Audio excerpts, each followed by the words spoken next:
a campos magnéticos diferentes. Estamos hablando arriba de un campo magnético de 1.41 teslas. Y a ese campo magnético de 1.41 teslas, el protón absorbe a 60 MHz y el carbono 13 a la cuarta parte. De 60 en este caso son 15 MHz. Recuerden que esto se debe a la constante giromagnética, que quedamos que la constante giromagnética de protón es prácticamente 4 veces el tamaño de la constante giromagnética de carbono 13. Entonces siempre vamos a observar esa relación de 4 a 1. Y bueno, estamos hablando de que ahora a 7.03 teslas el protón ahora absorbe a 300 MHz. ¿Sí? Y la cuarta parte de 300 son 75 MHz. Y entonces por eso resalto en cuadritos de color más intenso al protón y al carbono, porque hay que ponerle mucha atención a esto, ¿sí?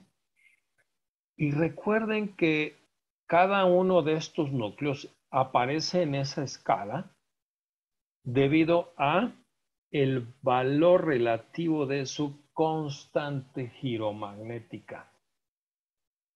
¿Sí? Entonces, la constante giromagnética es una propiedad nuclear que determina la frecuencia de absorción de un núcleo. Evidentemente no puedo poner todos los decenas de núcleos que podemos observar, simplemente unos cuantos por ahí para que más o menos ustedes tengan una idea de que esto es, como les decía la clase pasada, un cuadrante de un radio. ¿Sí? Y los equipos que pueden hacer esto son equipos que tienen, le llamamos banda ancha. ¿Sí? Deben de tener una tarjeta que genere todas las frecuencias de todos los núcleos para que podamos observarlos. ¿Sí? Entonces, es con mucha facilidad, uno está observando protón y decimos, ok, tengo suficiente muestra, el compuesto está puro, ahora voy a conseguir un espectro de carbono 13. Pum, cambiamos de frecuencia y ya tenemos luego las señales de carbono 13. Y si tiene flúor, pues quiero asegurarme que tenga flúor, voy a ver el espectro de flúor, pues bueno, cambiamos. Es muy fácil observar flúor. Entonces recuerden que la facilidad de observación de un núcleo va a depender de tres cosas. Vamos a poner la primera. ¿Sí? Muy importante. Spin de un medio. Ese es un primer requisito. ¿Sí? Con spin de un medio. Si tiene spin de un medio son nada más dos niveles de energía que ya quedamos que son alfa y beta. ¿Sí? Entonces la población de esos spins se distribuye únicamente en dos niveles poblacionales. ¿De acuerdo? El segundo punto por el cual podemos observar bien a un núcleo fácilmente es su constante giromagnética. ¿Qué tan grande es su constante giromagnética? Porque la constante giromagnética tiene una relación directa con la distancia entre alfa y beta para spins de un medio. O para núcleos con spin de 1, la distancia entre alfa, beta y gamma va a depender de qué tan grande sea esa constante giromagnética. ¿De acuerdo? Y un tercer punto, muy importante, ¿qué tan abundante es? Vamos a ponerle aquí, ¿cuánto hay en la naturaleza? ¿Qué tan abundante es ese isótopo? ¿Qué tan abundante es ese núcleo? Entonces, si ustedes tienen un núcleo con spin de un medio, si tiene una constante giromagnética grande y si además tenemos un núcleo muy abundante en la naturaleza, ya le hicimos, ¿sí? Y esos, pues desafortunadamente no todos cumplen con ese requisito. ¿Qué diferencia hay entre el protón y el carbono? Bueno, el carbono, perdón, vamos a ponerle aquí a un lado del carbono, tiene spin de 1 medio también, ¿sí? Pero hay un pequeño problema. La constante giromagnética es 1/4 de la de protón, ¿sí? Entonces tiene una constante giromagnética, ¿sí? Tan solo 1/4 la del valor de protón. Entonces ahí tiene un pequeño problema. Y otro problema que agudiza todavía más al carbono es que en la naturaleza es escaso, porque recuerden que el carbono 12 es muy abundante, pero no se ve en resonancia. Y el carbono 13, sí lo podemos observar, pero de cada 100 núcleos, aproximadamente 99 son de carbono 12 y solamente uno de carbono 13. Entonces, los puntos 2 y 3, el carbono 13, está desfavorecido. Nitrógeno 14, fíjense hasta dónde está. Es el último en esta escala que tenemos aquí. ¿Sí? El último hacia la izquierda. ¿Y por qué está hacia la izquierda? Ah, porque es el que tiene la constante giromagnética más pequeña de todos los que estoy mostrando ahí. ¿Sí? Y pequeña es pequeña. Entonces eso ya le da un problema pues muy serio para observar nitrógeno 14. Y además, ¿qué spin tiene? Bueno, ya veremos ahorita que hay nitrógeno 15, nitrógeno 14 y también cuánto hay. Ahorita vamos a ver una tablita de eso y vamos a ver cuánto hay de estos y esto nos va a explicar por qué aparece en esa región el nitrógeno 14. Y les voy a mostrar en esa tablita la diferencia entre el el nitrógeno 14 y el nitrógeno 15 en términos de facilidad de observación. Y van a ver que el nitrógeno 15 es, bueno, este parecito de núcleos son muy especiales, muy especiales. ¿Por qué llegar a esa tabla? De momento vamos a ver qué diferencia va a haber entre uno y otro en términos de facilidad de observación. Muy bien, por lo tanto, estamos viendo aquí una escala donde hay pocos núcleos y que cada uno de estos núcleos tiene esa región o esa aparición de señales, estarían centradas en esa frecuencia, simplemente por el valor de su constante de giromagnética, su constante giromagnética. Muy bien, entonces vamos a ver en la siguiente diapositiva. Vamos a ponerle aquí mucha atención. Algo importante que no les mencioné en la diapositiva anterior. Voy a tratar de explicarlos de aquí porque es muy importante la siguiente diapositiva. A ver, ¿de qué me sirve tener un espectrómetro donde tenga una señal para todos los protones? Una sola señal como está ahí puesta. ¿Sí? ¿De qué me sirve que yo vea, pues sí tiene carbono, ¿no? ¿Sí? O si tiene protón, o si tiene flúor? No me sería muy útil determinar composición por resonancia magnética nuclear y usarla nada más con ese propósito. Decir, sí, mira, sí da señal en carbono, entonces sí tiene carbono. Pues sí tiene. Si da señal en fósforo 31, pues sí tiene. Pero tú podías usar absorción atómica para medir lo mismo con mucha más precisión y con mucha menor cantidad de muestra que la que utilizarías en resonancia. Entonces, imagínense, les voy a dar este ejemplo. Imagínense ustedes que le habíamos asignado al protón emulando a una estación de radio, quedamos que era Radio Ranchito. ¿Sí? Bueno, imagínense que ustedes sintonizan Radio Ranchito y escuchan solamente una nota, un zumbido, el tono de una voz, pero nada más escuchan eso. No escuchan variedad de voz, música, muchas más frecuencias sonoras dentro de esa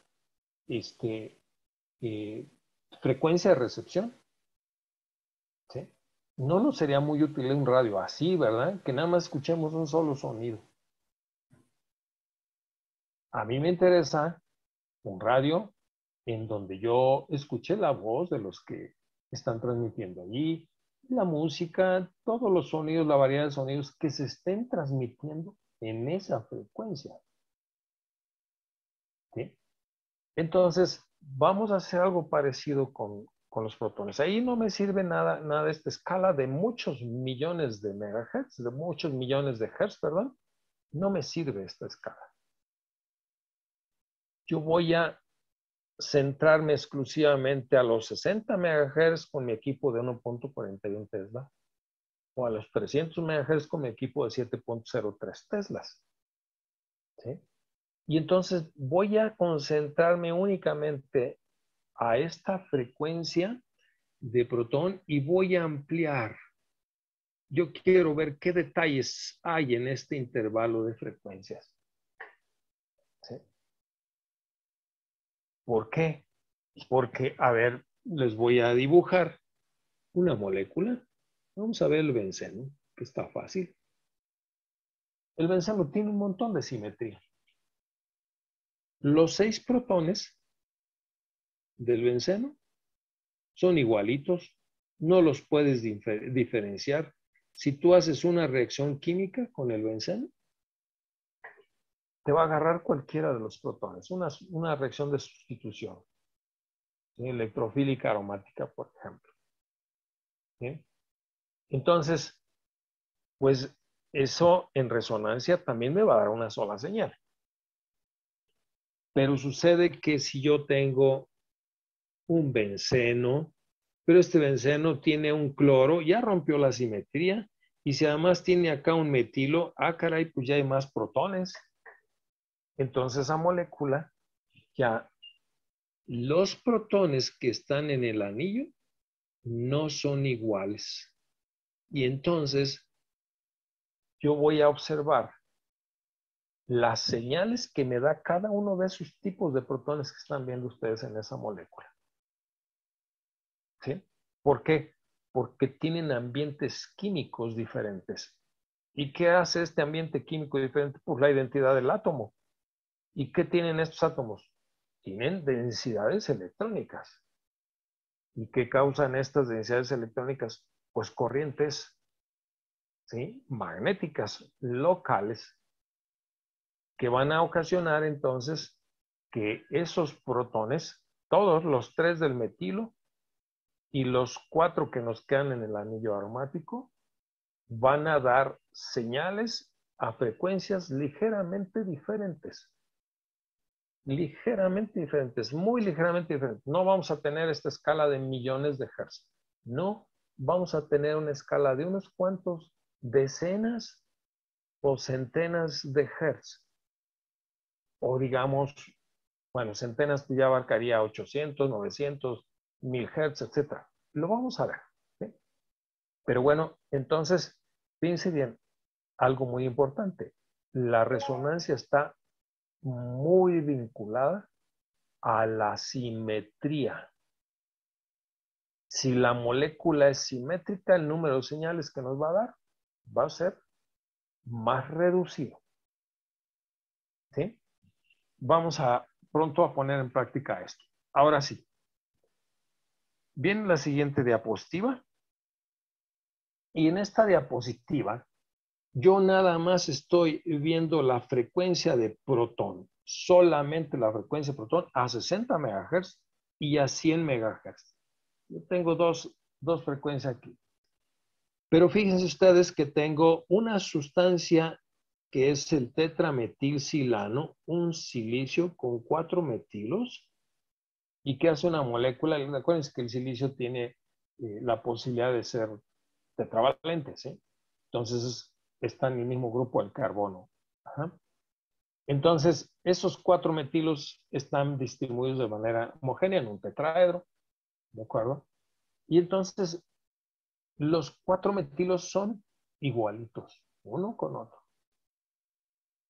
Y ese tetrametilsilano lo vamos a usar como una sustancia de referencia. Y a esa sustancia de referencia le vamos a dar el valor de 0. 0. ¿De acuerdo?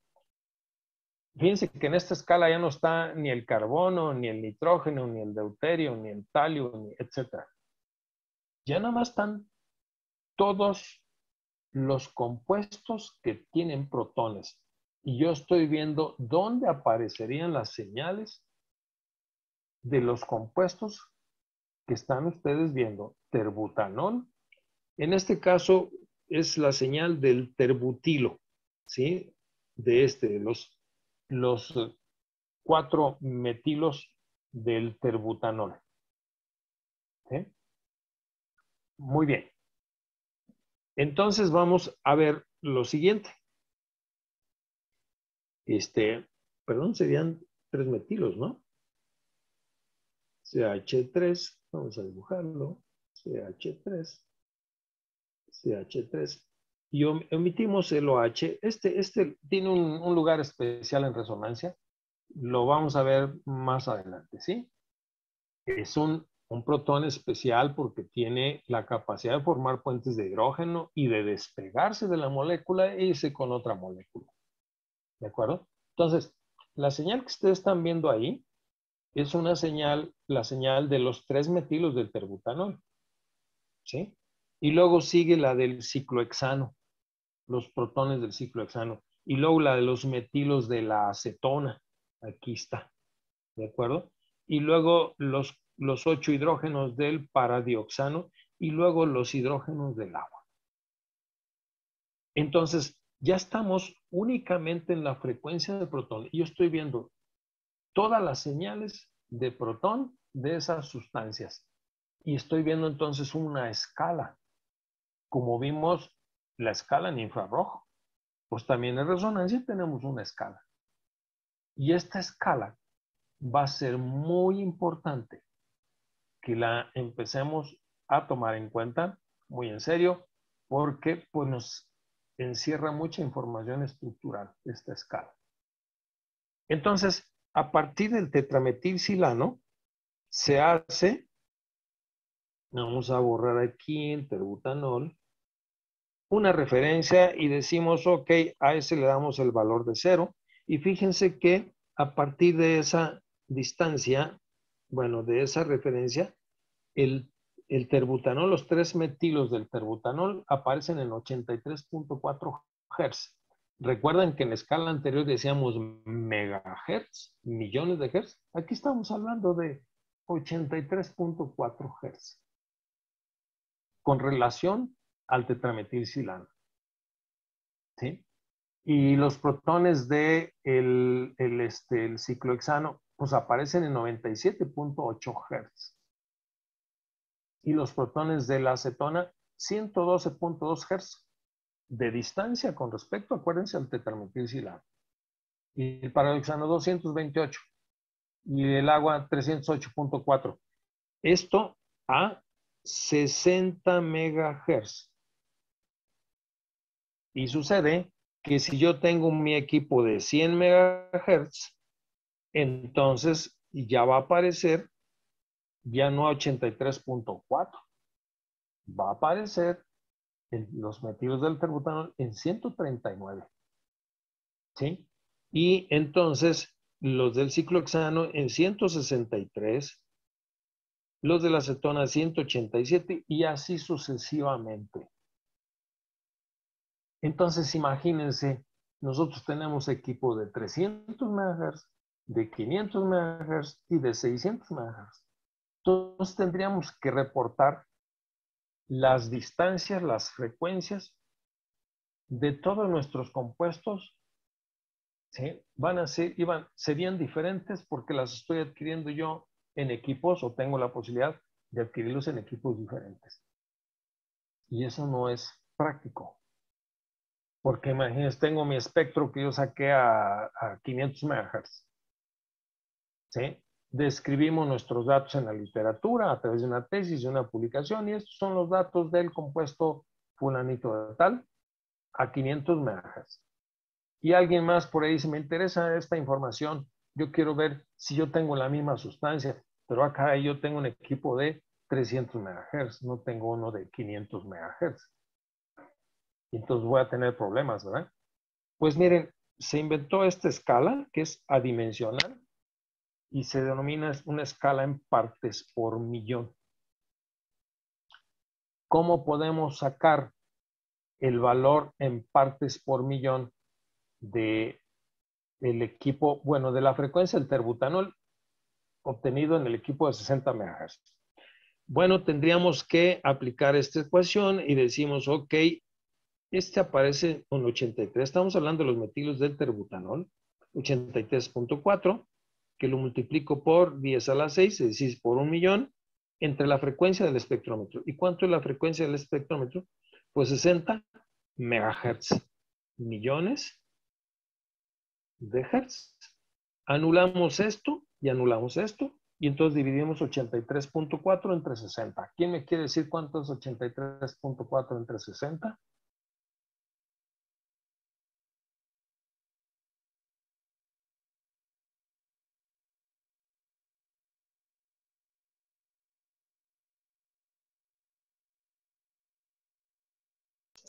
No, 39. ¿Cuánto? 1.39. ¿Escuché bien? Sí, Sí, 1.39. profe, 1.39. Ok. Ahora vamos a calcular la de la acetona. 112.2 entre 60. Y bueno, pues les va a dar 1.87. Ya les gané. Ahora calculemos la del agua. 308.4 entre 60 y les va a dar 5.14. ¿Verdad que soy buen matemático? ¿Sí? Y si algo tengo es que no soy muy bueno en las matemáticas, pero fíjense, le estoy haciendo trampa. Porque ahora yo estoy dividiendo estos valores de acá entre cuánto, entre la frecuencia que tengo acá y entre 100. Y entonces así salen fácil los números, ¿no? ¿Sí? Pero lo importante es, si ustedes tienen inquietud, que 308.4 entre 60, esto va a ser igual a 5.14. Es el valor que yo tengo aquí dividido entre 100. Si ustedes dividen 228 entre 60, pues va a ser igual a 3.80. Simplemente ponemos el punto ahí porque lo estoy dividiendo entre 100. Y entonces ya tengo una escala unificada. ¿Sí? Mi escala en partes por millón es una escala muy útil porque no importa. Si decimos que la acetona, podemos ver la acetona, dice allí que 1.87 partes por millón, de acuerdo a este valor, nos darían 1.87 partes por millón. Bueno, a 60 MHz también da 1.87 partes por millón. Y a 500 MHz, 1.87 partes por millón. Y a 900 MHz, también 1.87 MHz. ¿Sí? Entonces, ya tenemos una escala unificada. Independientemente de la frecuencia del espectrómetro, tu desplazamiento químico va a ser igual. ¿Ya me escucharon el término? Desplazamiento químico. Ya no le llamamos centímetros a la -1, ¿verdad? Ya no le llamamos nanómetros como en el ultravioleta. Le vamos a llamar desplazamiento químico. Ajá. Y entonces, las partes por millón la denotamos por una letrita delta. ¿Sí? Entonces decimos, por ejemplo, vamos a limpiar por aquí y decimos que este valor es delta 1.39 partes por millón. ¿Para quién? Para los 3 metilos del terbutano. ¿Sí? Delta del paradioxano, entonces sería 3.80 partes por millón. Igualito que acá, ¿verdad? 3.80 partes por millón. ¿Sí se entiende esto, jóvenes? ¿Preguntas?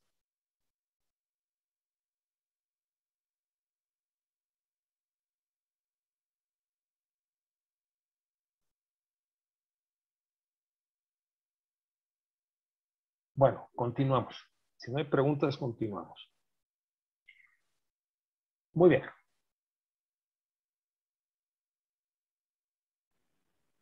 Bien, llegamos a esta tabla. Y finalmente, entonces, está aquí lo que yo les decía hace un rato. ¿Sí? Tenemos los núcleos, tenemos al protón, tenemos al deuterio, tenemos al boro 11, tenemos al carbono 13, tenemos nitrógeno 14, tenemos nitrógeno 15. ¿Sí? Y fíjense bien las diferencias que va a haber entre estos dos. El oxígeno 17, el flúor 19, el cloro 35, y así tendríamos todos los que tienen posibilidad de dar resonancia magnética. ¿Sí? Nos van a generar señales porque tienen spin. Entonces, la siguiente columna nos da el número de spin. Y de nuevo en franjas amarillas estoy resaltando al protón y al carbono. Los dos tienen spin de un medio. Pues bravo, ¿verdad? Hay que aplaudirles. Tienen spin de un medio y eso les da puntos a favor. El deuterio tiene spin de 1. El boro 11 tiene spin de 3 medios. ¿Sí? Y recuerden que ya vimos una formulita 2 y más 1. Y para el boro 11 que tiene spin de un medio, perdón, de 3 medios, multiplicamos esto por 3 medios más 1 y esto nos va a dar 4. El boro 11 tiene alfa, beta, gamma y delta. ¿De acuerdo? Tiene 4 niveles de energía y bueno, eso nos da pues un pequeño problema porque la población se reparte en 4 niveles de energía. Yo quiero, aunque sea uno solo de estos niveles, pero bien poblado para poder observar las señales con mayor, este, eh, con mayor intensidad. Y hay otro problema, hay otro detalle, los que tienen spin de 1 o superior de 1, igual a 1 o superior a 1, dan espectros más complejos. Lo vamos a ver en su momento. Entonces vean, por ejemplo, oxígeno 17 tiene spin de 5 medios. Muy difícil. Luego, ¿qué tan abundante es? Aquí está. Abundancia natural. Pues dice que el protón, vamos a ponerle de cada 100,000 núcleos. Vamos a bajar este número y lo llevamos a 100,000 núcleos. En el caso del hidrógeno, ¿no? ¿Cuántos son protios o protones? 99,985. De cada 100,000. ¿Y cuántos son deuterios? Pues tenemos tan solo 15, ¿no? De 99,985 más 15 ya nos da los 100,000. Entonces, imagínense la diferencia tan grande en abundancia isotópica natural entre el protón y el deuterio. Y pues pobre deuterio, el patito feo del hidrógeno, de los isótopos del hidrógeno, tiene spin de 1. Otro punto en contra. ¿Sí? Y si tiene spin de 1, ¿cuántos niveles de energía va a tener? 3. Alfa, beta y gamma. Entonces tiene un gran problema. Spin de 1 es cuadrupolar. Abundancia natural muy escasa, de casi 1,000 apenas 15. ¿Sí? Y ahorita vamos a ver la siguiente columna. Pero bien, veamos el flúor. El flúor tiene palomita, spin de un medio. Qué bueno. Abundante, 100%. Excelente. ¿sí? Y en la siguiente columna vamos a ver algo muy importante. Aquí llevamos spin, un medio, abundancia natural. Ahora veamos al nitrógeno, a los nitrógenos, ¿sí? Y vamos a resaltar a este parecito que tienen características muy especiales y muy especiales porque hay RMN de proteínas y donde el nitrógeno se vuelve un elemento muy importante, ¿sí? Fíjense bien, nitrógeno 14, tache, ¿sí? Tiene spin de 1. Nitrógeno 15, palomita, tiene spin de 1 medio. Vamos a la siguiente columna. Pues nitrógeno 14, palomita, es muy abundante. De cada 10.000 núcleos, 9.963 son de nitrógeno 14. Y de cada 10.000 núcleos, apenas 37, ¿sí?, son de nitrógeno 15. Y este, pues, tiene una muy baja abundancia natural. Entonces, ¿qué hacemos? Fíjense lo que pesa el spin, ¿sí? Se prefiere sacar nitrógeno 15 que nitrógeno 14. Aunque el nitrógeno 14 sea muy abundante, tiene spin de 1, ¿sí? Es un cuadrupolo. Nos da más problemas observar cuadrupolos que dipolos. Recuerden que los spines, los núcleos con spines de 1, son dipolos.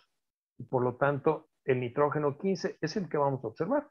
Por eso cuando se hace RMN de proteínas, pues hay que, como les comentaba en alguna ocasión, sintetizar esa proteína con alguna bacteria, algún organismo por ahí que esté genéticamente modificado y que nos va a ayudar a sintetizar esa proteína y le vamos a dar comida a este bicho, a esta bacteria, a este microbio, como le quieran llamar ustedes, le vamos a dar de comer alimentos con nitrógeno 15 marcados, enriquecido con nitrógeno 15. No marcado, enriquecido con nitrógeno 15. Y entonces ya nos va a sintetizar esa proteína con mucha más abundancia que esos 37 núcleos de cada 10.000 núcleos, perdón, de cada 1.000, ¿no? No, sí está bien, de cada 10.000. Entonces vamos a tener una muestra enriquecida con nitrógeno 15 y la RMN proteína pues va a salir mucho más rápido, más bonita, etcétera. ¿De acuerdo? Muy bien. El cloro 35 tiene spin de 3 medios. La abundancia, acuérdense que es 3:1, ya lo vimos en masas, ¿verdad? ¿Sí? Tiene spin de 3 medios el cloro 35 y la abundancia es 75%. El otro es 25%, el cloro 37. Y también no tiene spin de 1 medio, ¿eh? Creo que también tiene, no recuerdo si tiene spin de 5 medios o de 3 medios también. Nos brincamos a la siguiente columna. Muy bien, y en la siguiente columna vemos algo que se llama sensibilidad natural. Y la sensibilidad natural está referida al protón que se le da el valor de 1. ¿Sí? Y fíjense bien que todos los demás números son menores que 1. Todos los demás son menores que 1. Entonces, ¿qué significa esto? Que el protón tiene una sensibilidad natural. Fíjense bien, ¿a qué se refiere esa sensibilidad natural? ¿Sí? A la distancia entre alfa y beta, por ejemplo, para spines de 1 medio, o la distancia en energía entre alfa, beta y gamma para spines de 1. ¿Sí? ¿Qué tan distante es esto? ¿Y quién determina esto? Jóvenes, constante giromagnética. Ahí está el tercer requisito, ¿recuerdan? Spin, 1 medio. Muy abundante, qué bueno. constante geomagnética grande, pues súper. Ese núcleo vamos a observar con mucha facilidad. Entonces, les decía al flúor, pongan atención al flúor. Spin de un medio, muy bien, 100% abundancia isotópica natural y tiene un valor de 0.833 su sensibilidad natural con respecto al protón. ¿Sí? Quiere decir que eso tiene una constante geomagnética muy parecida a la del protón y por eso aparece el flúor que está muy cerca del protón. ¿Sí? Es fácil de observar. Constante geomagnética grande, espino medio y abundancia isotópica natural. Perfectamente analizable y fácil de observar. Ahora viene una cuarta columna. La cuarta columna. ¿Sí? Perdón. Nuevamente el parecito nitrógeno. Quiero que vean ustedes sus valores de sensitividad o sensibilidad natural. Se fijan que el valor aquí del nitrógeno quise ya es ligeramente más, más grandecito que el del nitrógeno 14. A pesar, fíjense ustedes, a pesar de que el nitrógeno 14 abunda, es muy abundante. Vamos a utilizar las columnas de la abundancia natural y la sensibilidad natural para calcular la receptividad. ¿Sí? Y aquí está la receptividad de un núcleo, en este caso de carbono 13, es multipliquen la abundancia natural del carbono 13, que es 1.108, y multiplíquenla por su sensibilidad natural. Y nos da este valor. Si ustedes dividen ese valor entre sí mismo, pues les va a dar 1. Y entonces por eso en la tabla el carbono 13 ahora tiene el valor de 1. ¿Sí? Entonces ahora todo está referido al carbono 13. Y comparemos el carbono y el protón.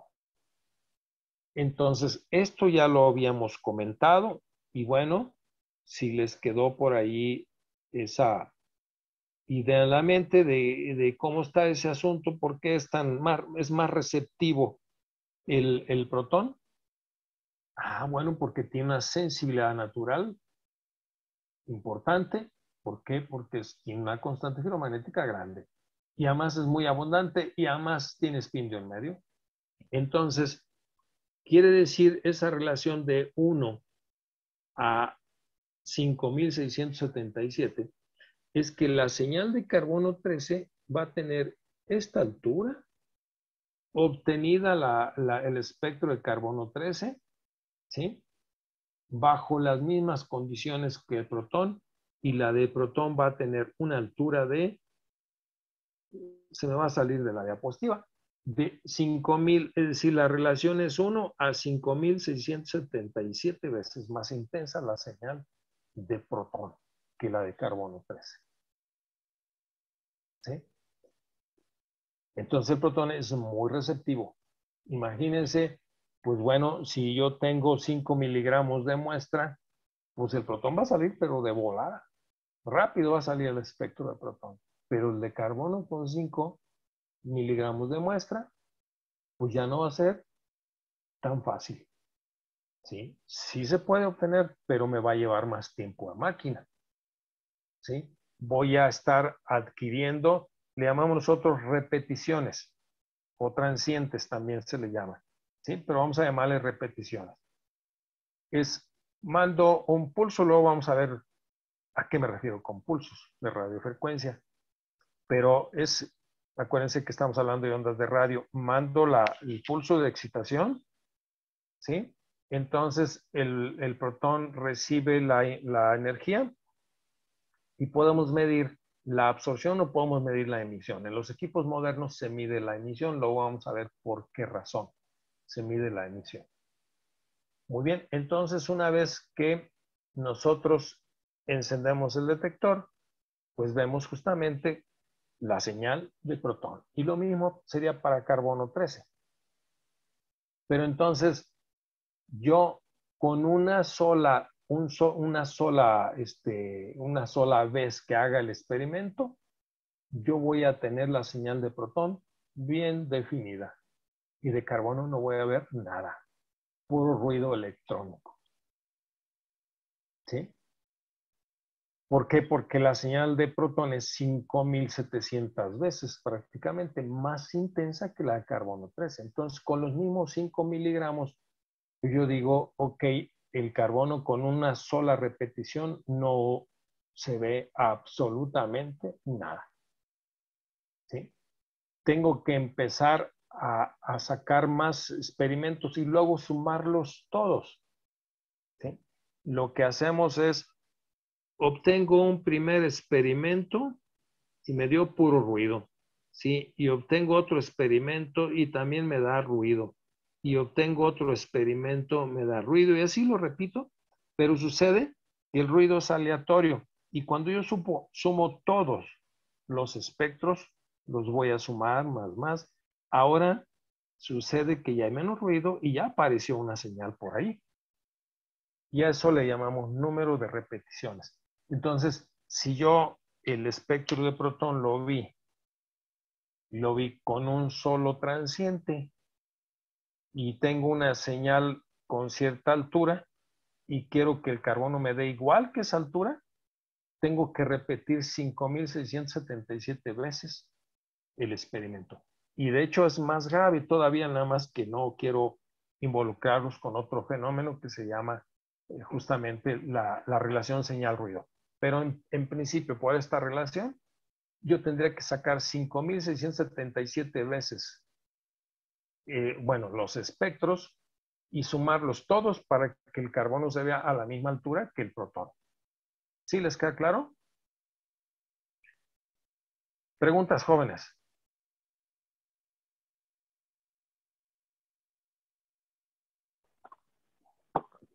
Profesor.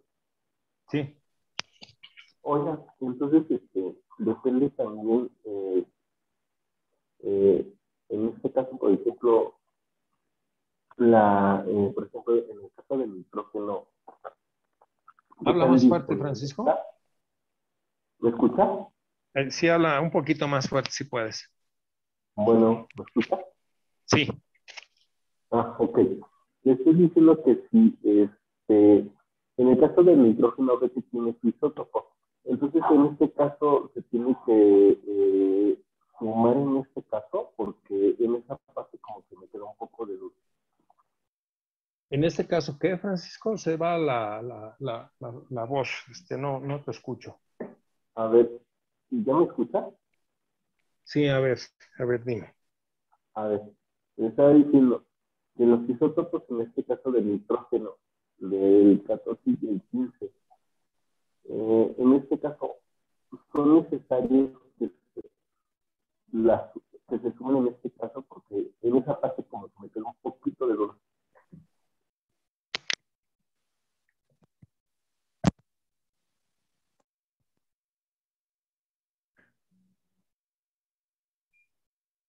Bueno. Bueno. Profe, ¿me escucha? Bueno, Sí, te escucho muy débil, Francisco. bueno, hola, ¿me escucha?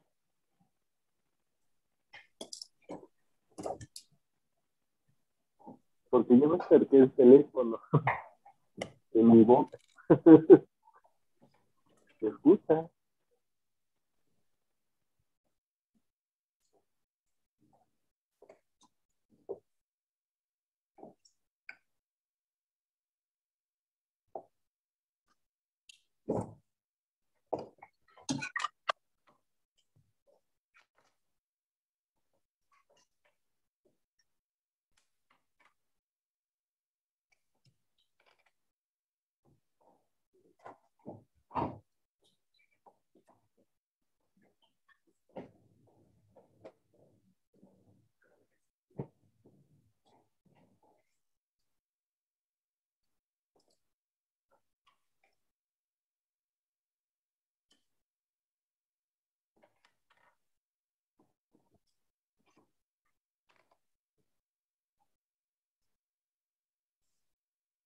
Francisco, ¿me escuchas?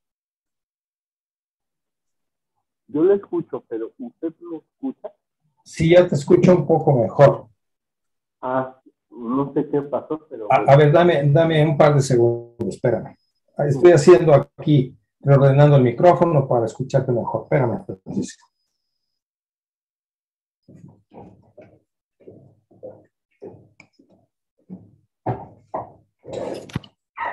Listo, Francisco. A ver, creo que ya te escucho mejor.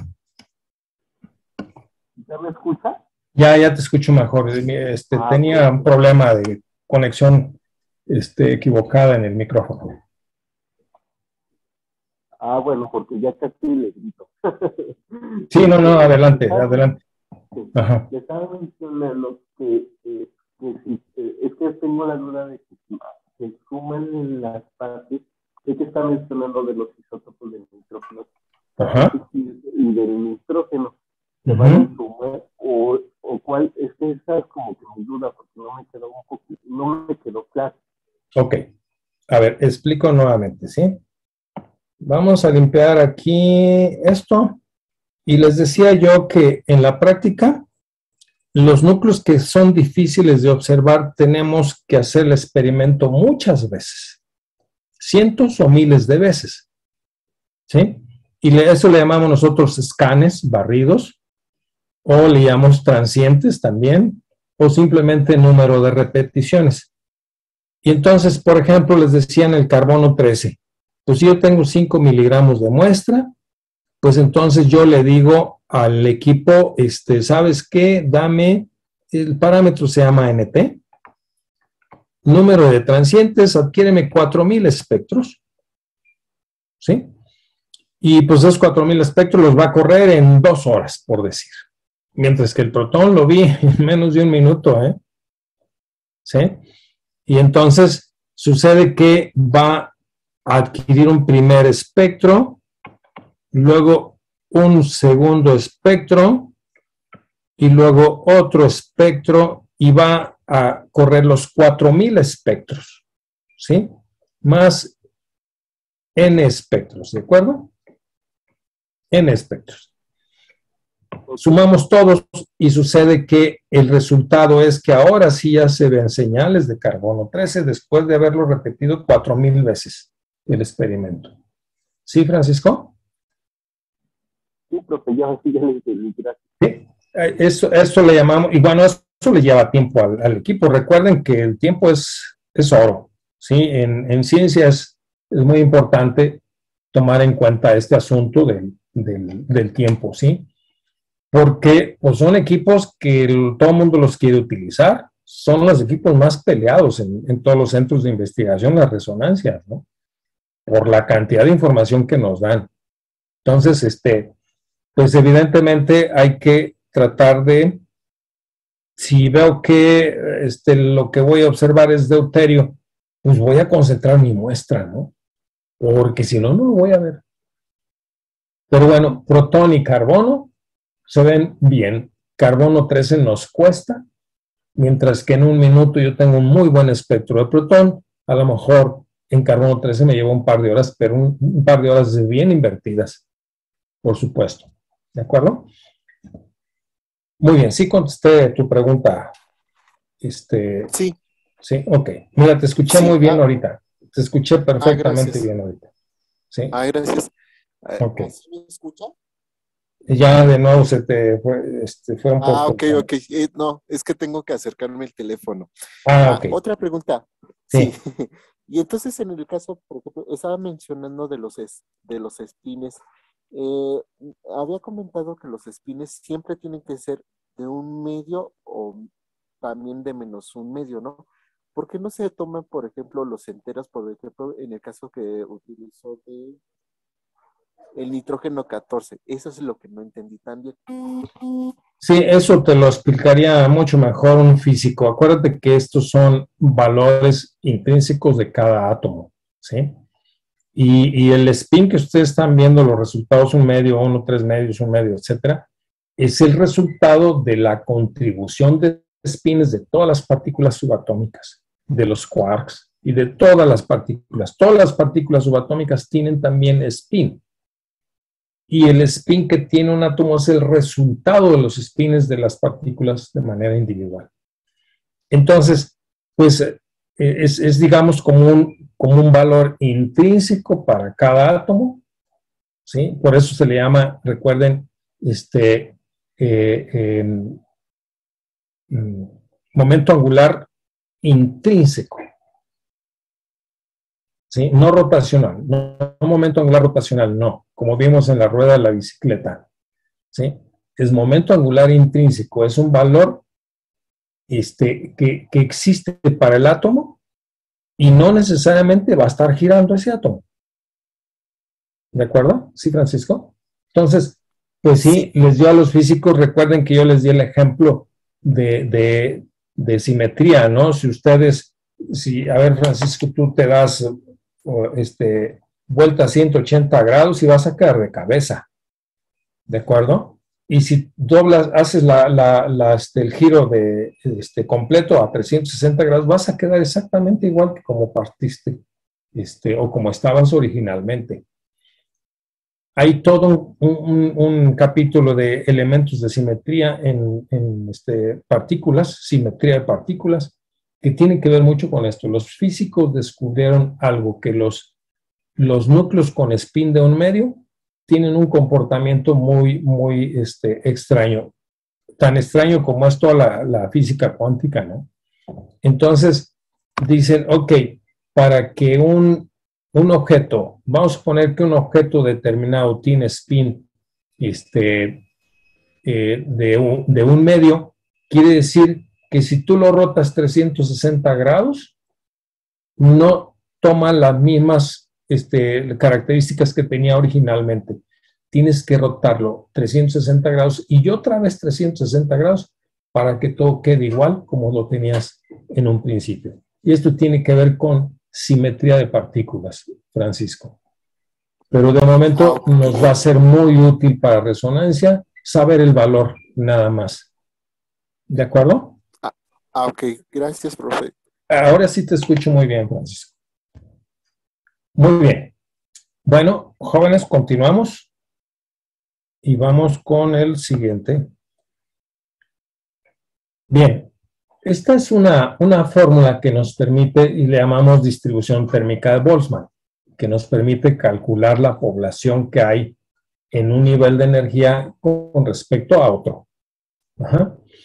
Y entonces, tenemos nosotros aquí, en esta escala, un campo magnético, aquí lo dice claramente, en teslas, de 2.35 teslas, la frecuencia de transición de alfa a beta, vamos a ponerle de este lado, de alfa a beta, bueno, no alcanza a dibujar ahí, pero bueno, es una transición, vamos a darle curva, ahora sí, de alfa a beta de 100 MHz. Necesito una radiofrecuencia de 100 MHz para promover esa transición a 2.35 teslas. ¿De acuerdo? Muy bien. Entonces, por lo tanto, en un equipo de 200 MHz, yo necesito el doble. Si tú multiplicas si ustedes multiplican 2.35 por 2, pues les va a dar 4.7 teslas. Y por lo tanto la frecuencia se eleva al doble, 200 MHz. Estamos hablando en este caso de la frecuencia de protón, ¿sí? Muy bien. Y ahora en 7.05, 7.03, por ahí anda más o menos, pues el protón absorbe a 300 MHz. La frecuencia para observar protones ahora sería 300 MHz. ¿Y cuál es la proporción? ¿Cuánto hay de población en núcleos alfa con respecto a los núcleos beta? Si desarrollamos esta ecuación que es la distribución térmica de Boltzmann, aquí están todas las constantes. ¿Cuánto vale la constante giromagnética de protón? ¿Cuánto la de carbono 13? Y van a ver que es aproximadamente 4:1, ¿sí? Si ustedes multiplican 67, bueno, llevémoslo a 70, 7 por 4, 28, pues bueno, es casi el 28 de acá, ¿verdad? Muy bien. Entonces dice que esta ecuación, por cada millón de núcleos a temperatura ambiente, nosotros tenemos que solo 16 núcleos están en estado alfa, en exceso, en un equipo de 2.35 teslas. Y más o menos el doble en un equipo de 4.70 teslas. Y el triple en un equipo de 300 MHz o con un imán de 7.05 teslas. Estas números realmente deben de ser más exactos. Yo puse allí el símbolo de aproximadamente. Ajá. ¿Por qué? Porque mi computadora el punto flotante no daba tan exacto después del punto decimal hacia la derecha, y bueno, me aproximaba los valores y bueno, pues ya los dejé así, 16, 32, 48. Entonces, fíjense bien, por eso queremos trabajar con equipos más grandes. Les dije yo que tenemos un equipo de 600 MHz. Bueno, el equipo de 600 MHz, ahora tiene pues 14.1 teslas, es el campo magnético, el imán, ahorita les voy a hablar de los imanes, 14.1 teslas. Estamos hablando de un campo magnético 141,000 veces más potente que el campo magnético de la Tierra. Y van a ver, les voy a pasar unas imágenes de que se van a dar cuenta que si son imanes potentes, muy potentes. Muy bien, continuamos. Miren, esta diapositiva es muy, muy ilustrativa. Tenemos aquí el espectro de este compuesto que se llama azuleno, medido en equipos diferentes. Un equipo de 30 MHz, un equipo de 60 MHz, uno de 100 MHz y uno de 220 MHz. Entonces, en el de 30 MHz, vean la distancia entre alfa y beta, aquí está ilustrado arriba. En el de 60 MHz, la distancia entre alfa y beta crece, ¿verdad? Y así sucesivamente. Pero quiero que le pongan atención al espesor de la línea que representa la población en alfa, con respecto a la que tenemos a 30 MHz. Prácticamente las líneas alfa y beta que representan poblaciones, pues tienen casi el mismo espesor.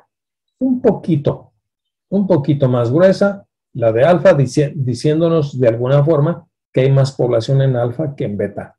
Pero 60 MHz ya es un poquito más gruesa la de alfa, y si nos vamos a 220 MHz ya es más gruesa, y eso quiere decir que está habiendo más población en alfa, y que la señal se va a ver más bonita y más rápido. Pero hay otro factor adicional. ¿Recuerdan las partes por millón? Bueno, pues vamos a encontrarle sentido a esas partes por millón. Déjenme borrar todo esto. Y vamos a hacer lo siguiente. ¿Cuánto vale una parte por millón en un equipo de 30 MHz? ¿Cuánto vale una parte por millón en un equipo de, bueno, vamos a ponerle, es que este B no debe ir ahí. Mejor pongámosle A, ¿verdad? Que ya no me alcanza a poner aquí. En una parte por millón a 220 MHz.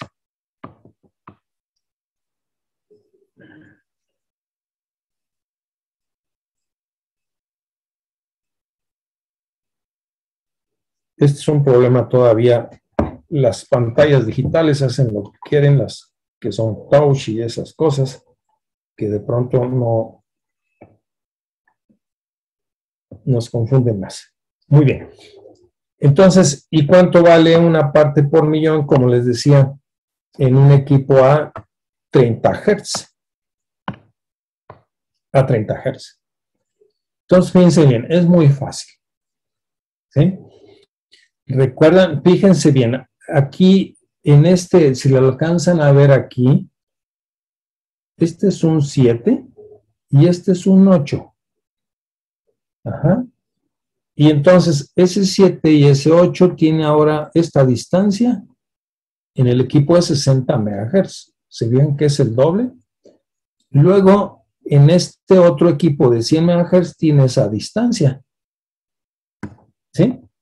Y luego, en el equipo de 220 tiene esta distancia de aquí a acá. Entonces, está creciendo la distancia de una parte por millón en un equipo de mayor frecuencia o con campo magnético más grande. Entonces, miren, es muy fácil. ¿Cuántos son 30 MHz? Pues 30 MHz son 30 millones de hertz. ¿Sí? ¿Y cuánto son 220 megahertz? Pues bueno, son 220 millones de hertz. Ponemos aquí hertz. Entonces, una parte por millón en el equipo de 30 megahertz, ¿cuántos hertz va a valer? Borremos los millones. Y esa es una parte por millón, 30 hertz. En el equipo 220, pues borramos los millones y esos son las partes, perdón, los hertz que mediría una parte por millón en el equipo de 220 megahertz. Ahora imagínense en el equipo de 600 megahertz. ¿Cuánto vale una parte por millón en un equipo de 600 megahertz? 600 hertz. ¿De acuerdo? Si les queda bien, en un equipo de 400 vale 400 hertz. Esto es muy importante porque fíjense ustedes la forma del espectro a 30 MHz. Y fíjense la forma del espectro a 220 MHz. Imagínense ustedes que tienen un globo de estos elásticos desinflado. ¿Sí? Bueno, si de alguna forma ustedes logran escribir una nota en el globo, cualquier mensaje con letra A pequeñita, al estarlo inflando, ese mensaje se va a ver más nítido. O caso contrario, inflen un globo y pónganle Kufi, por ejemplo. ¿Sí? Pónganle Kufi, ahora desinflen el globo y van a ver que las letritas se van a hacer más pequeñas. Es algo parecido aquí. ¿Sí? Se están estirando las partes por millón conforme yo tengo un equipo más potente, con campos magnéticos más grandes. Las señales se están separando. Fíjense bien en el espectro de 30 MHz, todo está amontonado ahí. Y yo lo que quiero ver en un espectro de resonancia, sobre todo de protón, es multiplicidad. Esta es una señal doble, esta es una señal triple, esta es otra señal triple, esta es otra doble, esta es una triple y puede ver una cuádruple y puede ver una señal simple. ¿Sí? Ahora fíjense bien la distancia entre un pico de la señal doble de aquí y la distancia entre los dos picos de la otra señal doble que está allí, o la distancia entre un triple y el otro triple, y ahora la distancia compárenla con el otro triple que está acá. ¿De acuerdo? Entonces, además de saber en qué frecuencia absorben los protones, yo quiero saber qué multiplicidad tiene. Y en un espectro a 30 MHz, pues yo no veo ningún patrón de multiplicidad como la definición tan bonita que estoy viendo en un espectrómetro de 220 MHz. A esto se le llama dispersión de campo. Campos magnéticos más potentes, partes por millón, que valen más. Señales que se separan más. Esto se le llama dispersión de campo. Y esta es otra razón adicional para que yo tenga, pues ni siquiera uno de 220 MHz, que ya no se hacen. Ahora imagínense ese mismo espectro a 600 MHz. Se vería mucho más bonito y más separado, ¿verdad? Y es importante saber la multiplicidad. Importantísimo, jóvenes. Importantísimo. Se fijan, hay unos numeritos aquí abajo. Y esos numeritos es la altura relativa, bueno, ahorita nos vemos con la altura relativa a las señales. Esos numeritos corresponden a los protones en la molécula que están dando lugar a cada una de esas señales. Por ejemplo, vamos a ver la señal triple que está aquí. Dice que pertenece al protón 2. ¿Dónde está el protón 2? Aquí está. ¿Y por qué me da una señal triple? Pues fíjense que curiosamente tiene dos vecinos, dos protoncitos vecinos, y da una señal triple. A ver si es cierto esto, vamos a ver si otras señales triples. Borramos esta de aquí. No quiere borrar. Borramos todo. Vamos a ver otra señal triple. Aquí tenemos otra señal triple y dice que pertenece al protón 6. ¿Dónde está el protón 6? Está aquí. ¿Sí? Algo está haciendo raro por allí. Vamos a ver. ¿Y qué tiene este protón? Pues también tiene dos vecinitos. ¿Sí? Ahora veamos esta que está aquí. Dice que pertenece a los protones 5 y 7. ¿Sí? Borramos todo de nuevo. Híjole, ya no me da la opción de borrar. Algo raro está haciendo.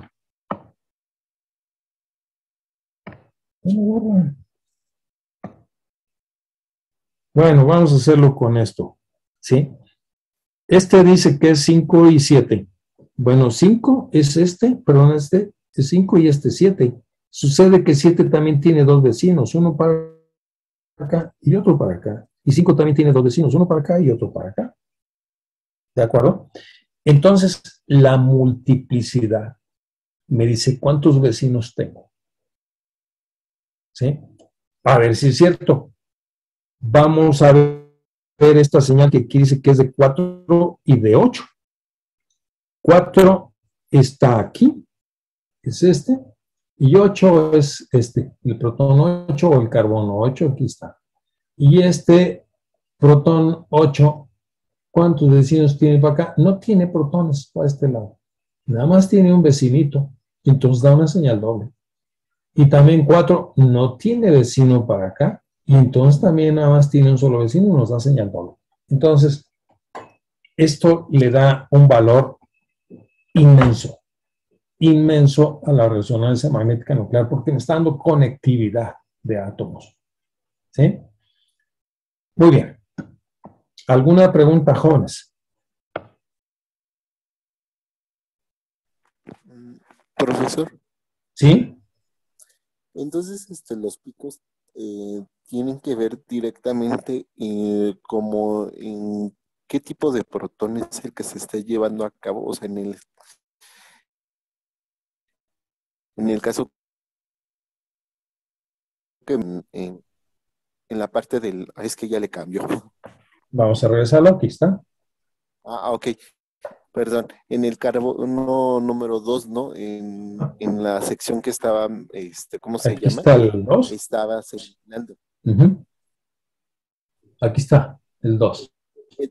Sí, el carbono 2 y en la sección de la curva que estaban mencionando. Entonces ahí es donde se lleva a cabo, es que no es vibración, No. ¿verdad? En este caso, ¿qué Ya sería? no estamos en infrarrojo. ¿Qué sería? No, pero ¿cómo sería?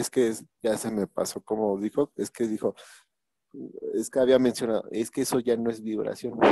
¿Cómo dijo que se llamaba? Son frecuencias de radio, ¿no? Ya estamos fuera del infrarrojo, estamos ahora en frecuencias de radio. Ok. Ah, ¿De ok. acuerdo? ¿Sí? Sí, ok. Entonces, esa parte es la frecuencia del carbono 12, profesor. Esta señal que estás viendo aquí es en la frecuencia de protón. Aquí estamos nosotros sintonizando protón. Y todos los protones de la molécula me están dando esas señales. Estoy eligiendo el de 220 MHz, este de aquí, porque es el que me da la multiplicidad más nítida. ¿Sí? Algo que se me pasó mencionarles, a ver, ¿por qué este tripletito o este de acá todavía? Vamos a poner ese de allí. Miren, creo que ya empezó a borrar, ya. Hace lo que quiere esta cosa. Ese triplete con este otro, ¿por qué es más pequeño el otro? Porque fíjense que solamente lo produce el protón 6. Ahí dice abajo. Este es debido a este protoncito.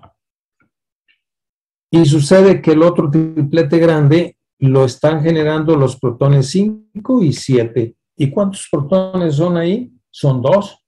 Entonces, por eso la señal es más grande. Entonces, fíjense bien. ¿Qué voy a observar en un espectro de resonancia? Una, ¿dónde aparece?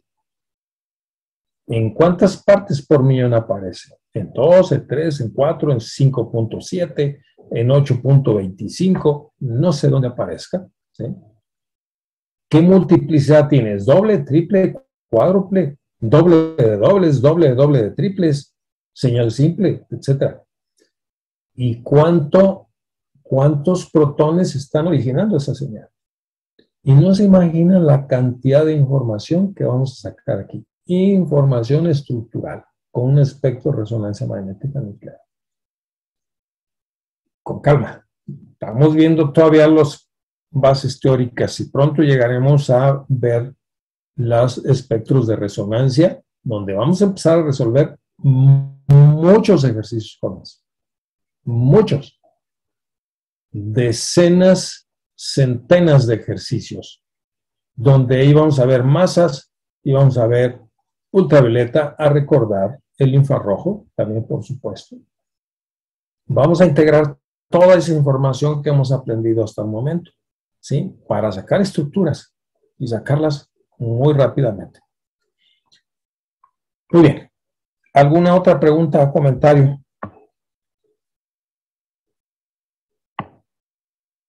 Continuamos.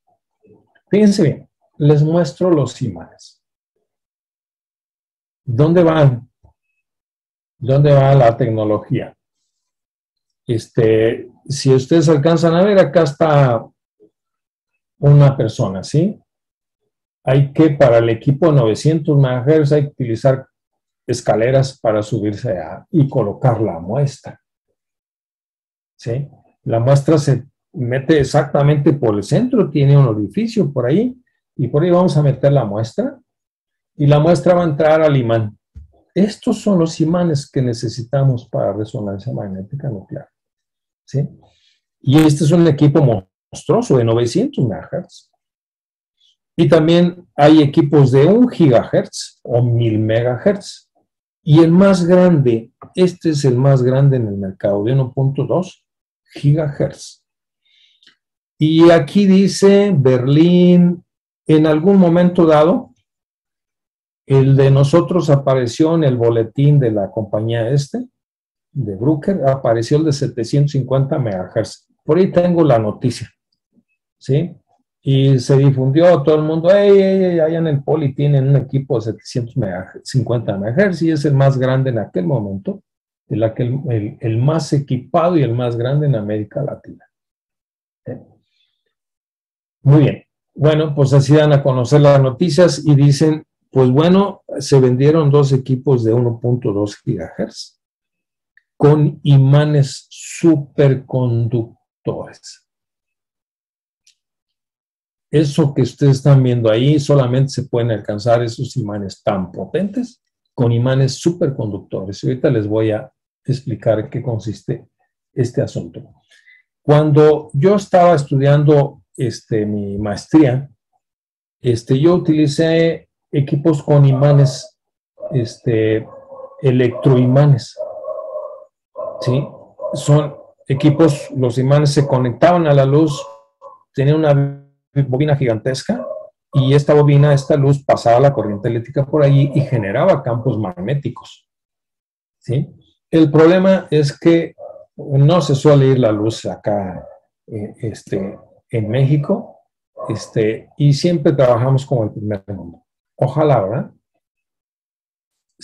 Cuando se va la luz, pues adiós imán, ¿sí?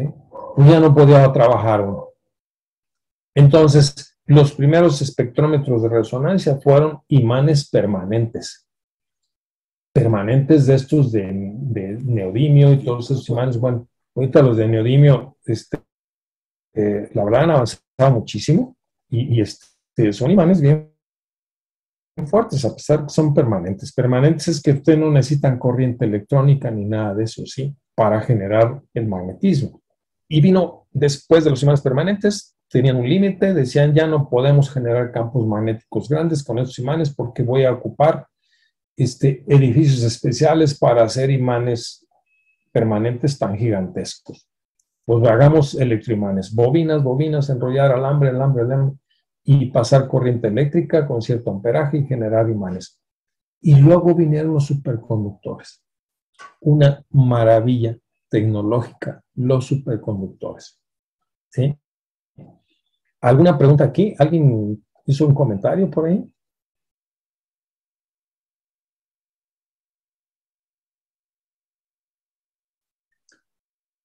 Bien, entonces, si ustedes ven aquí en la nota, dice el primero a nivel mundial, el más grande, de 1.0 GHz. Eso fue apenas en el 2019, hace 3 años. ¿Y para qué lo usaron? Para RMN de proteínas, o está destinado para hacer RMN de proteínas. ¿De acuerdo? Entonces, pues ese lo comparan justamente en Alemania.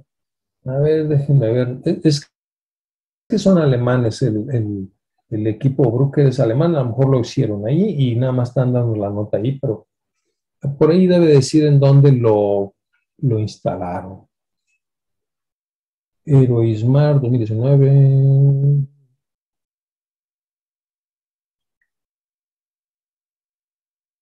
No dice en dónde. ¿Sí? Simplemente lo presentaron en Berlín. Ahí dice una conferencia, es como una especie de congreso especializado. ¿Sí? Bien. A ver, miren esta diapositiva. Tengo un tesoro. Cuando estábamos comprando el equipo de nanociencias, que yo tuve que participar en eso, en el equipamiento de la sección de espectroscopía de nanociencias, me designaron a mí como responsable de eso, y fui a Estados Unidos pues, a ver los equipos, tanto de masas como de resonancia. Fui a Boston, y Bruker en la visita me regaló esto. Esto que están viendo ustedes aquí es un superconductor. Es un material muy especial. ¿Por qué le llaman superconductor? Si ustedes ahorita tienen sus celulares, sus computadoras encendidas, pues tócanlas y están calientes, ¿verdad? ¿Sí? ¿Por qué están calientes? Porque toda la circuitería que ustedes que tienen dentro de sus dispositivos, ¿sí? Ofrecen resistencia al paso de electrones. Y la resistencia pues hace que los equipos se calienten. ¿De acuerdo? Y entonces, por lo tanto, hay pérdida de energía. Y un superconductor ofrece cero resistencia. Es como ir en circuito interior a 300 kilómetros por hora a las 3 de la mañana. Bueno, siempre hay gente, ¿verdad? De todas maneras. Pero imagínense que les despejan circuito interior completamente y ahora sí a correr libre. No hay ningún semáforo, no hay ningún auto, no hay nada que se atraviese, ¿sí? Así es el movimiento de electrones en un superconductor. Y como no hay pérdida de energía, pues se vuelven superimanes, ¿sí? Y estos superimanes lamentablemente no trabajan a temperatura ambiente. Tenemos que enfriarlos. ¿Cómo descubrieron esto? Si ustedes tienen un imán de estos con los que juega uno, de estos de alguna bocina o de algún lado por allí que tienen algún imán, y lo calientan, va a perder el magnetismo. Y se enfría y lo recupera. Entonces dijeron, ¿qué pasa si empezamos a enfriar más? ¿Sí? Pues lógica pura, ¿no? Pero sucede que solo cierto tipo de materiales, como ustedes pueden ver aquí, ¿sí? Este es una aleación de niobio y titanio. Y aquí adentro lo que ustedes ven son 54 hilos de superconductor. Los tienen que hacer los hilos cada vez más finitos para que las vueltas, la bobina, sean mucho más grandes y para hacer imanes tan grandes como ese de 1.2 gigahertz que tienen ustedes allí, que son 28 teslas, 280,000 veces más potentes que el campo magnético de la Tierra. Y eso es mucho, muchísimo, jóvenes. Pero entonces, ¿van a usar uno de niobio y titanio? No.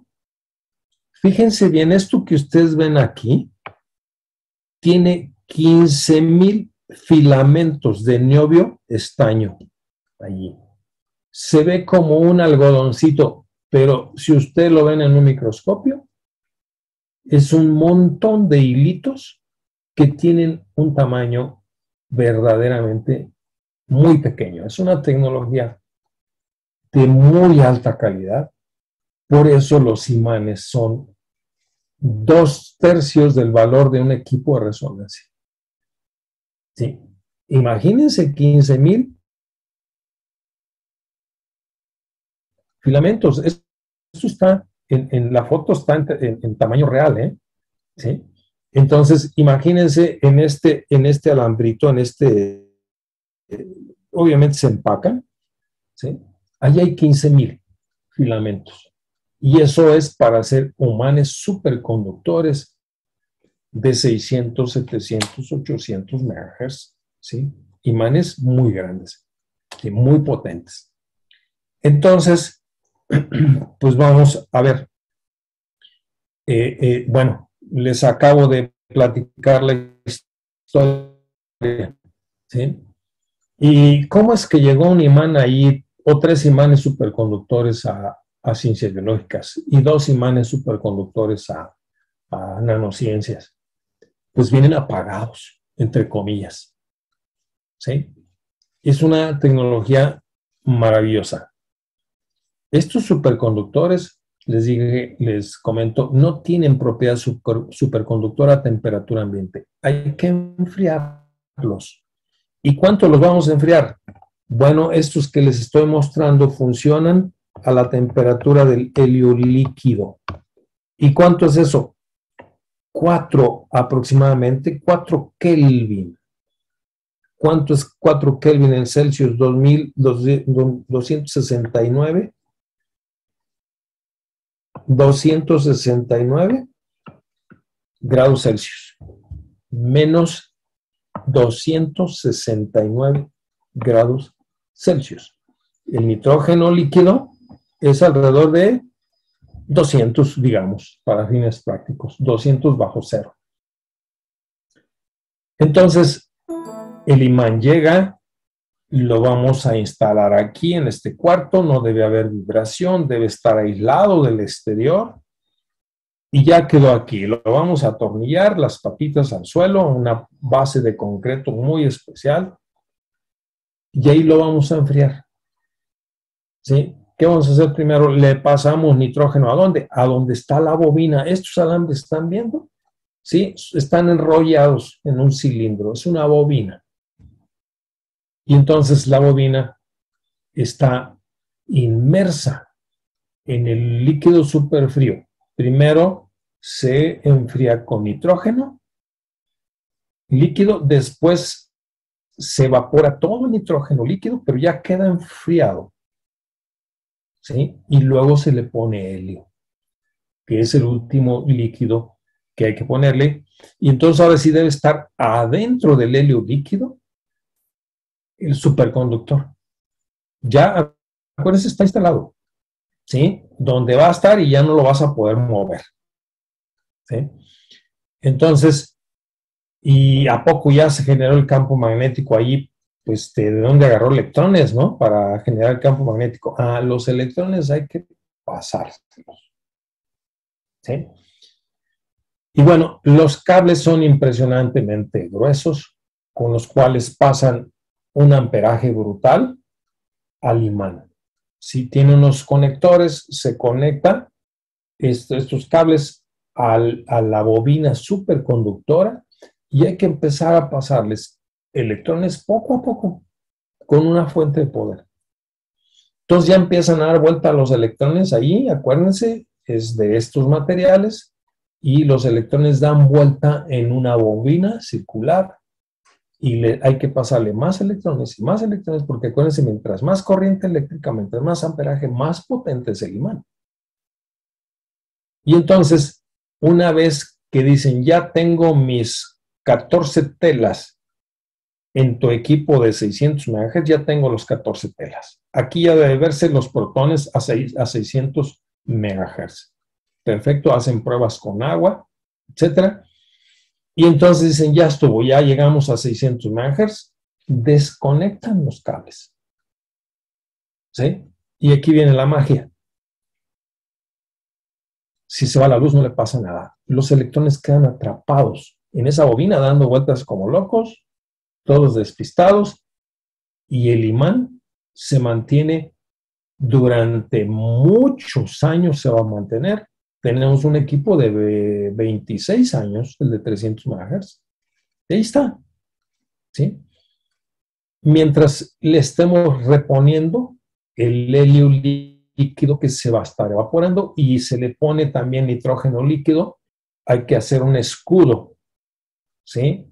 Para proteger al helio líquido, un escudo con una cámara que se llena con nitrógeno líquido para que aislemos lo más que se pueda al imán superconductor del ambiente, la temperatura ambiente. Pero hay que estarles alimentando cada 15 días a nuestros imanes de nitrógeno líquido. Hay que reponer el nitrógeno que se evaporó cada 15 días. Y en el caso del equipo de 300, cada 2 meses hay que ponerle helio. ¿Sí? Es una tecnología más viejita, por eso le damos de comer más rápido al equipo de 300 MHz. Al de 500 MHz nos llevamos 3 meses en reponer el helio que se evaporó en 3 meses. Y en el equipo de 600 MHz hasta 5 meses. Prácticamente nos podemos llevar hasta casi los 6, pero no hay que ponerlos en riesgo. Hay que estar recuperando el nitrógeno y el helio. Y pues ahora sí, imagínense que se nos descompusieron los equipos, ¿sí? O se fue la luz, o nos llegó la pandemia. No podemos dejar morir esos equipos. Es carísimo energizar esos equipos. Y entonces, aunque no estemos yendo a trabajar, tenemos que estar yendo a darles de comer helio y nitrógeno a nuestros imanes para que no pierdan la superconductividad. Imagínense que se empieza a evaporar el helio y un pedacito de la bobina queda fuera del helio. Ahí va a haber un frenón de electrones y ahí se va a calentar y entonces el helio va a salir rápido, lo va a vomitar. Le llamamos quench. ¿Sí? Este quench es muy repentino, muy rápido y nos ocasiona pues muchos problemas. Miren, es muy importante cuando se entre a un equipo de resonancia, tenemos que advertirle a las personas, por ahí hay algunos anuncios, y vas a entrar a una zona de campos magnéticos muy intensa. ¿Sí? Entonces, si traes marcapasos, no entres. Si traes prótesis metálicas importantes, no te acerques demasiado al imán. ¿Sí? Mantente a una distancia prudente. No te acerques con objetos metálicos porque te los va a quitar. ¿De acuerdo? Entonces, vean lo que pasa cuando se tienen imanes. Ustedes saben que los imanes, mientras más grande sea la superficie, aunque su potencia no sea tan importante, atraen más a los objetos metálicos. Este es un imán de imagen en un hospital. ¿Qué ocurrió aquí? Pues llevaban al paciente a sacar la resonancia magnética de imagen y llegaron con una camilla metálica. ¿A quién se le ocurre? Necesita uno capacitar y advertir mucho a las personas encargadas y responsables de los imanes que no se acerquen con objetos metálicos. No podemos tener sillas metálicas, ferromagnéticas alrededor del cuarto. Si tenemos cilindros, porque pues tenemos que llevar allí algunos cilindros de gas helio y de gas nitrógeno, pues tenemos que cuidar muy bien y amarrarlos, tenerlos distantes del imán, porque hay que tener mucho cuidado de objetos metálicos. Esta es una muestra. Aquí está otra muestra. Miren, llegaron con el paciente y en silla de ruedas. Lo importante es que no estaba el paciente ya allí. ¿Sí? Cuidado, porque entonces lo prensa entre silla y el imán y entonces es de altísimo riesgo. Miren, un cilindro pegado ahí a otro imán. ¿Sí? Por ahí hay algunos otros objetos que tiró, pero esos imanes ya no sirven, ¿eh?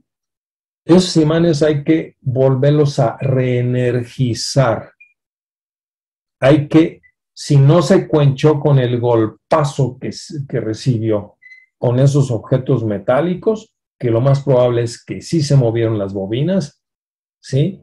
Hay que reenergizarlos, pero hay que quitarle el helio que tenga adentro, y el helio no se va a ir despacito, se tiene que vomitar, pero rápido. Ahorita les voy a mostrar algunos videos de quench, así se le llama, quench.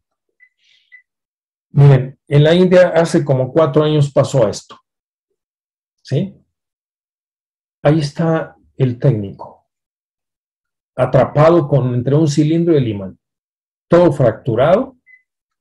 Veo por aquí una noticia, ahorita les comparto, ahorita voy a cambiar la pantalla, porque quiero mostrarles unos videos de las maravillas que se pueden hacer con imanes superconductores, en los minutos que nos quedan. Entonces ahí está el técnico, ahí está el oxígeno, el cilindro de oxígeno que llevaban para darle, pues obviamente, oxígeno a un paciente. Eso no se hace, hay cilindros especiales, no ferromagnéticos, y los hospitales deben saberlo. El técnico debió haber sabido esto. ¿Sí?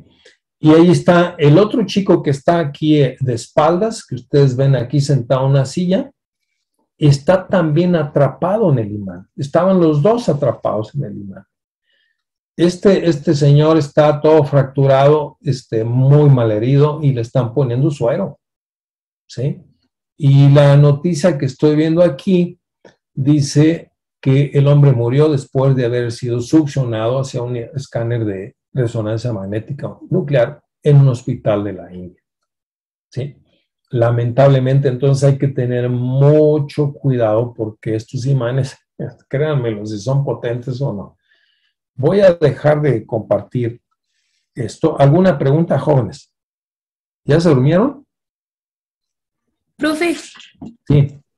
yo al principio del semestre casi, le había preguntado que por qué un imán podía atraer unos metales y otros no. Y no sé si ahorita ya, me dijo que lo íbamos a ver más adelante, pero no sé si es como en esta etapa. Sí. Ahorita vamos a ver alguna propiedad interesante que tienen los superconductores, muy, muy, muy bonita, pero tiene que ver con el paramagnetismo y el diamagnetismo. ¿Sí? Entonces, por ejemplo, el oxígeno Si ustedes licúan oxígeno y ponen un imán de neodimio, lo jala al oxígeno, porque es paramagnético. Entonces tiene que ver con la distribución electrónica. Es un fenómeno, no lo conozco a profundidad, pero no todos los átomos tienen esa propiedad. El carbono no lo tiene, ¿no? ¿Sí? La madera, pues no la puede atraer un imán. Entonces, solamente ciertos átomos que cumplen con algunos requisitos de distribución electrónica generan estas fuerzas invisibles que se llama justamente magnetismo. Recuerden que el magnetismo está vinculado directamente con la parte eléctrica, ¿sí? Electromagnetismo. Entonces, hay también alguna propiedad de los materiales que, por ejemplo, le llaman el diamagnetismo. Y de hecho, en resonancia es lo que vemos en las escalas de resonancia. Vamos a verlo un poquitito más adelante, lo que es el paramagnetismo y el diamagnetismo.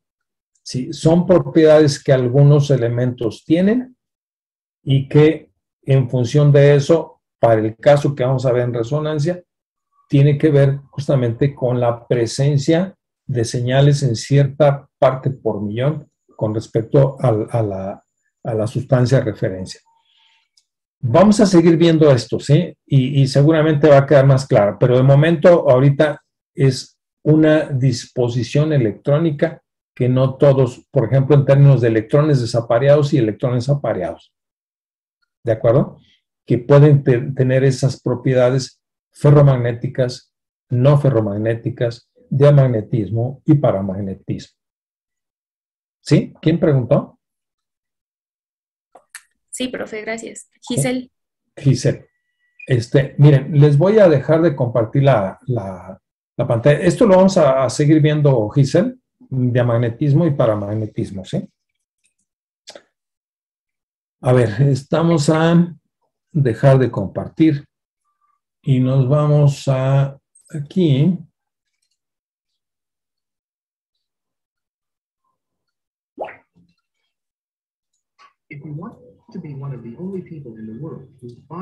Ahorita les comparto, está un anuncio aquí de...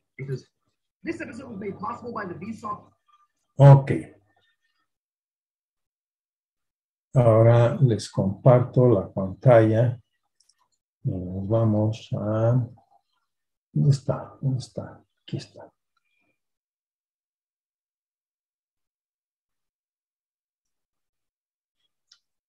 A ver si la ven ya.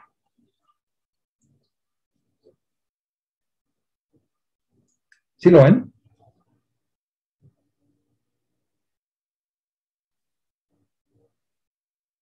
¿Sí ven, jóvenes? Sí. Sí se ve, profe. Levitación magnética con superconductores. También se le llama atrapamiento cuántico, quantum locking. También se le llama levitación magnética y también se les llama a los materiales magnets. La idea es genial. El detalle, jóvenes, es que ojalá cuando la humanidad descubra superconductores a temperatura ambiente, que no tengamos que enfriarnos, ¿sí? Va a ser una revolución tremenda, tecnológica, y va a repercutir en todos los habitantes de esta tierra. Imagínense tener teléfonos celulares con superconductores. Pues nunca se van a calentar y lo van a cargar cada no sé cuánto tiempo. ¿Sí? Carguen su pila y entonces va a haber cero pérdida de electrones y esos teléfonos o todos los dispositivos, las computadoras, durarían mucho tiempo encendidos. ¿Sí? Nos ahorraríamos, la humanidad se va a ahorrar mucho. Es como que la llave para salir adelante de todo este asunto que tenemos problemático del cambio climático, ¿no? Ayudaría muchísimo. Entonces, bueno, vamos a ver aquí, lo voy a adelantar. Aquí está un poquito de comerciales, pero bueno. Nitrógeno líquido, ¿sí? Hay pedacitos de materiales superconductores que se pueden encontrar. Lo que ustedes vieron que desplegó ahorita son imanes. ¿Sí?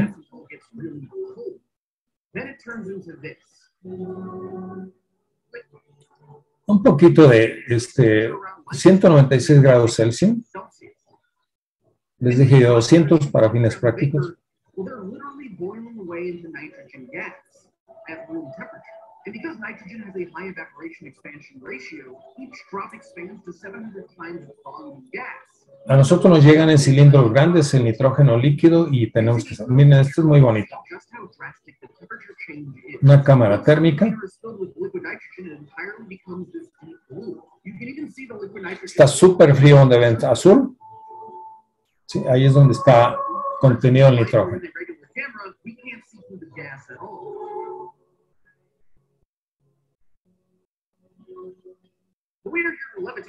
Muy bien.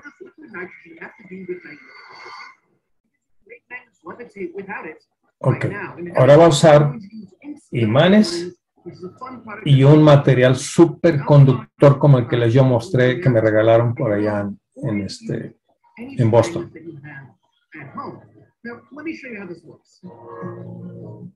If these two magnets have like poles facing each other, they repel each other. It is the same principle for how Esa es simplemente repulsión electromagnética, ¿sí?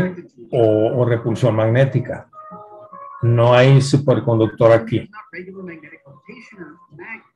It's superconducting magnet, which is different. First of all, let's discuss superconductors. A superconductor is a material that exhibits two incredible properties when it is cooled below a so-called critical temperature. The first is that they have zero electrical resistance. Bien, me voy a adelantar un poco. Aquí está. ¿Sí? Fíjense bien. Abajo están los imanes. Imanes de neodimio, por ejemplo. Esta es una aleación, de hecho le llaman Ivaco, de iterbio, bario, carbono y oxígeno. Entonces les explico. ¿Qué hacen? Tienen que enfriar el superconductor. Esa ruedita es un material superconductor. Y hay imanes comunes y corrientes de neodimio, por ejemplo, imanes permanentes. Cuando ustedes llegan a la temperatura crítica de superconducción del material superconductor y lo acercan a un imán, queda atrapado con los imanes, pero flotando. Ni se aleja, ni se acerca. ¿Sí? A temperatura ambiente no tiene ninguna actividad magnética.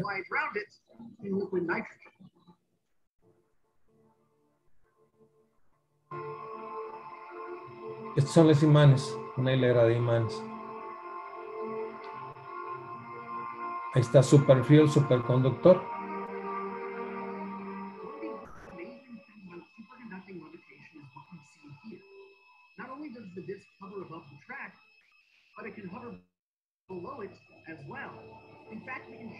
¿Se fijan que está de cabeza los imanes y no se cae? ¿Eh?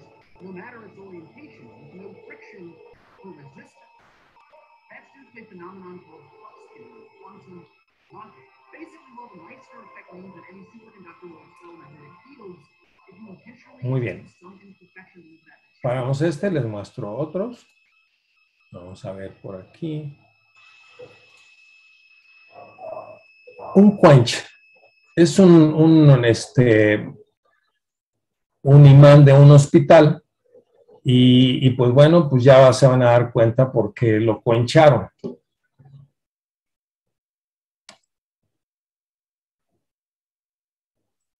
Es todo un evento. Yo veo que aplauden felices el quench, pero yo no me pondría feliz porque ya me imagino el dineral que les va a salir. Reenergizar el imán. 10, 9, 8, 7, 6, 5, 4, 3, 2, 1. Este es un imán Marian de imagen. ¿Ya vieron que tiene ahí un montón de sillas adentro, metálicas?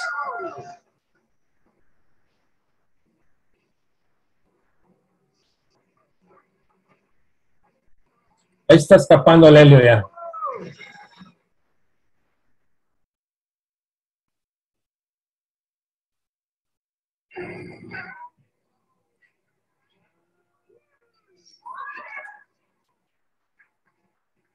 Adiós, Helio, muchos miles de dólares.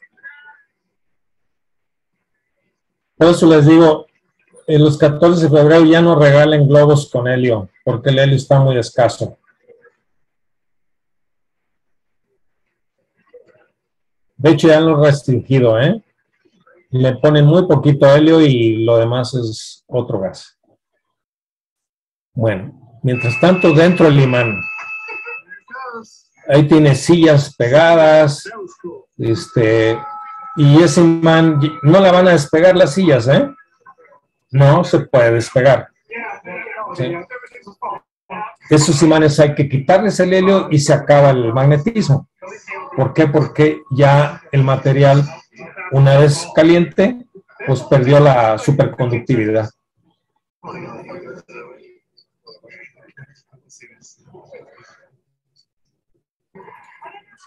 Muy bien, a ver, vamos a ver qué otra cosa tenía por aquí. Ok. Esto es lo que quisiéramos. No son imanes superconductores todavía estos trenes, pero es el mismo principio de levitación magnética. Estos son electroimanes. Japón tiene ya su trenecito, Alemania también, porque la fricción es cero. Casi 600 kilómetros por hora, pero en principio puede viajar un tren con una pista de superconducción, ¿sí?, a más de 3,000 kilómetros por hora.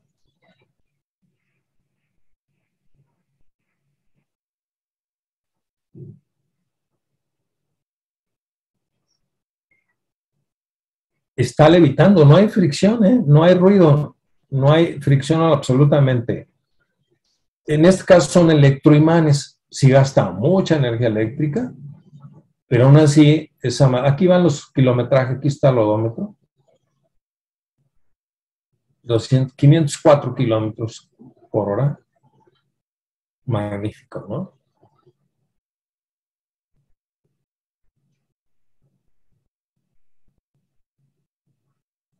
Habría que poner uno desde Cancún a Tijuana, ¿no? Estaría bien.